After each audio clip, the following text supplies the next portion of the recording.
Mheshimiwa Spika, pamoja na sifa hizo nyingine ambazo zimesemwa na mwanasheria mkuu, ninaomba niongeze sifa chache. Ya kwanza, Daktari Mwigulu Nchemba ni mtu wa maono.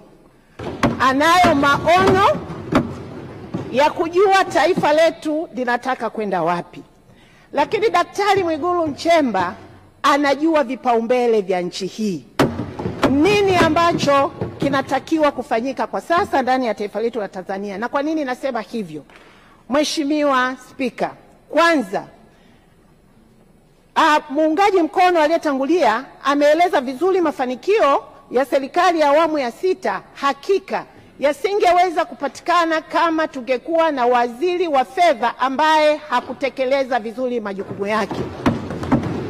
Mheshimiwa Spika, wote tunafahamu mapato ya ndani katika nchi yetu ya Tanzania kupitia TRA iliyokuwa chini ya Wizara ya Fedha yameendelea kuongezeka na kusababisha mageuzi makubwa ya maendeleo katika nchi yetu ya Tanzania.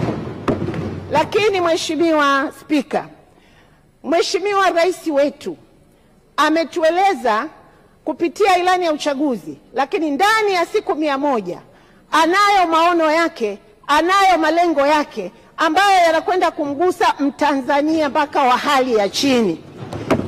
Maono haya yanahitaji waziri mkuu kama Mwigulu Nchemba ili yaweze kutekelezeka.